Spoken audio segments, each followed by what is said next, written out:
Um, I mean, I would disagree with that. I think our league has been built the right way as far as when it comes to the postseason. It just changes the landscape of the history of the game. If you start messing with seedings, the playoffs, then you start talking about, well, if this team would have played this Western Conference team, what he would have, so it's cool to mess around with an all-star game. We can, and we prove that you could do that, but let's not get too crazy about the playoffs. Ooh, the King isn't feeling it, Stephen A. Switching up the playoff format. You think this is a bad look for him? Personal agenda? Well, listen, the path to the finals has definitely been easier coming out of the East. There's no question about that. I think anybody that knows basketball knows that it would be a rougher road to prosperity for LeBron James if he were in the Western Conference. So they're not going to ignore that. But I don't even have to go that far. I'm just looking at what the 1-16 represents. And look, Memphis is in the Western Conference. Dallas is in the Western. Yeah, I can understand that. But Memphis and New Orleans really stand out to me as teams that should be in the Eastern Conference instead of the Western Conference. That's just how I feel about it.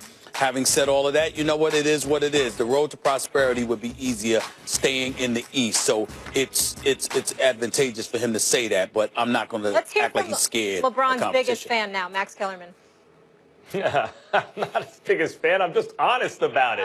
Look, whatever. This is not a great look for LeBron. He could legitimately have this opinion, but if he does and he wants to espouse it when asked about it, I think he really has to at least give a wink and a nod to the fact that the East is easier. Because that's what's being said. He likes it in the East. So he should say something like, look, I know everyone thinks I want it in the East because it's supposed to be easier, but really, I like it this way because. He should be a little bit more self-aware in responding to the question, but that's nitpicking. And, LeBron is nitpicked a lot. Mm-hmm.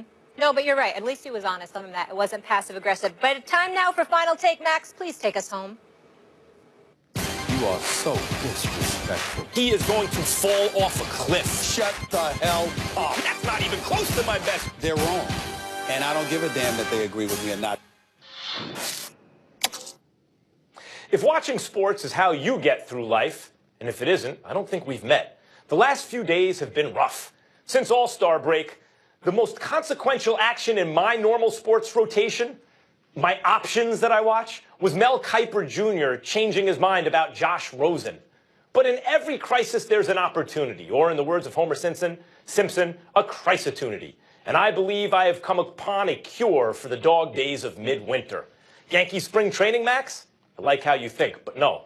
The Winter Olympics? No, not the Winter Olympics. And no, not hockey either, though go U.S. women. That was a tremendous win. No, the answer, folks, is college basketball, and not necessarily the blue blood top 25 variety. Sure, it's fun to watch Duke and Carolina, Villanova, Michigan State, and all the teams stacked with future NBA guys. But I'm talking about the bubble games. I'm talking about the Temple-Wichita State thriller on ESPN2 last week. It was an elimination game in the middle of February. The Shockers playing for a high seed and Temple playing for their tournament lives. Wichita won the nail-biter, and Temple probably needs to win the AAC tournament to get to March Madness. But this was 40 minutes of high-stakes end-to-end battle, where every possession felt like the most important trip down the floor in every one of those players' careers. Last night's Seton Hall-Providence game got suspended because there was a problem with the floor. I bet when play resumes, both teams get after it like their seasons depend on it. Listen, the NBA is back in action tonight. We'll all be locked in. If the Olympics are your thing, Godspeed. But if you want to be 100% compelled in the next 2 weeks, if you have schoolwork or paperwork or some family obligation you really need to put off, get yourself to the bracketology page on the ESPN app and get focused on the last four in and the first four out. Check the standings of the West Coast Conference and the A10 and the AAC. And find those games on TV or the app. Somebody you haven't seen yet is going to be this year's VCU or Butler and bust everyone else's brackets.